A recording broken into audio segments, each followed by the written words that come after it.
This folktale is from the Edu Mishmi tribe of Arunachal Pradesh. It tells about the moral behind the Edu tradition of naming their newborn babies within 5 days after delivery. If not followed, it is believed that a kinu, which means a spirit in English, will name the baby and take it away. Let's begin the story. Once upon a time, a beautiful daughter was born to a married couple who lived in the hills of Dibang Valley. The villagers in those days has a tradition of naming their child before 5 days of birth to avoid any untoward circumstances. But even after 5 days after birth, the parents had not decided upon her name, and that's when they heard a bird sing Anchi Anchi. They liked the twitter of the bird a lot that they accordingly named their daughter Anchi. Years passed by. Anchi reached her adolescent years and got engaged to a young man who was from the village of Angalin. Life went well for Anchi until one evening, when she was on her way back home from her betrothed's home.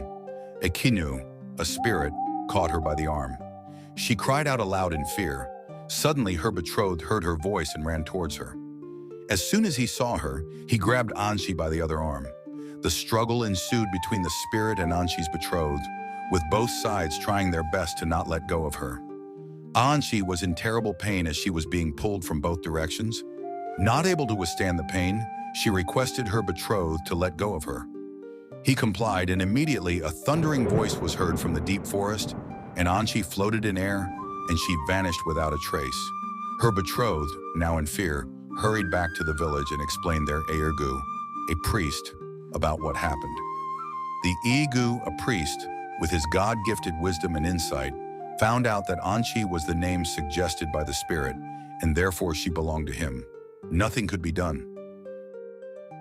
Many years later, Anchi somehow managed to return to her parents. Her body was covered with hair, and she was accompanied by a tiger.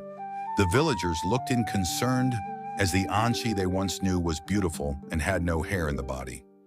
Anchi reasoned with them, explaining that there was hair on her body because she now lives with her husband, who is a spirit. She said her husband had sent with her a mithun as the bridal price for her parents. But the villager couldn't find or see any mithun and saw only a tiger beside her. Anchi then, without wasting any time, took a big ehuto, a machete or a dao, struck the fierce tiger with it, and later distributed the beast's meat among all the villagers. For the coming years, Anchi lived with her parents. Many peoples in the village witnessed extraordinary things when she was around. Finally, it's time to go. Her parents gifted her a rooster and a red cloth. After some time, she bid farewell to the villagers, saying, "As long as I will be alive, you will hear this rooster crow, and a red cloth will be seen." Saying that, she went up a mountain to live with her spirit husband. For 5 years, villagers saw the cloth spread out during the sunny days in a distant hill and heard the sound of a rooster crowing. Finally, a day arrived when nothing could be heard or seen. All villagers were then convinced that Anchi has left for good. People of Mishmi tribe dedicated the hill in her name.